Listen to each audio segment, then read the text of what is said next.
నమస్తే ఎస్ఆర్ మీడియాకి స్వాగతం. దీపావళి పండుగ సందర్భంగా విజయనగరం పట్టణం కేఎల్పురం శివార్లలో ఏర్పాటు చేసిన బాణసంచా విక్రయించే షాపులను జిల్లా ఎస్పీ ఏఆర్ దామోదర్ అక్టోబర్ 18న ఆకస్మికంగా సందర్శించి అగ్ని ప్రమాదాలు జరగకుండా జాగ్రత్తలు చేపట్టాలని, ప్రమాదాల నియంత్రణకు బాణసంచా విక్రయదారులకు పలు భద్రతాపరమైన సూచనలు చేశారు. జిల్లా ఎస్పీ ఏఆర్ దామోదర్ ఐపీఎస్ మాట్లాడుతూ, బాణసంచా విక్రయాలు చేపట్టేందుకు తాత్కాలిక అనుమతులు పొందిన వ్యాపారులు గడువు ముగిసిన తరువాత బాణసంచా విక్రయాలను నిలిపివేయాలని, విక్రయాలు కాకుండా మిగిలిపోయిన బాణసంచాను సురక్షితమైన గోడౌన్లలోనే భద్రపరుచుకోవాలన్నారు.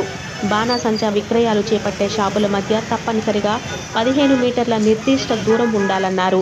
షాపుల వద్ద ప్రమాదాల నియంత్రణకు ఇసుక బస్తాలు, నీటి టబ్బులు, ఫైర్ నియంత్రికలను అందుబాటులో ఉంచుకోవాలన్నారు. షాపుల వద్ద ఎక్కువ మంది వ్యక్తులు గుంపులుగా ఉండి ఒకేసారి కొనుగోలు చేయకుండా చూసుకోవాలన్నారు.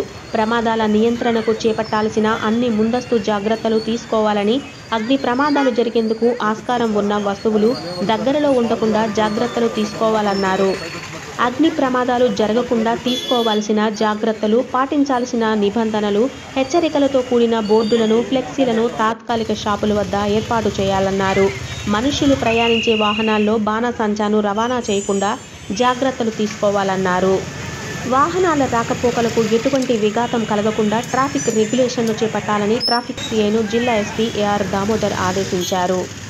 జిల్లా ఎస్పీ వెంట అదనపు SP P Soumyalatha, Vizianagaram in-charge DSP R Govindarao, SB CI A V Leelarao, ఇతర పోలీసు సిబ్బంది పాల్గొన్నారు.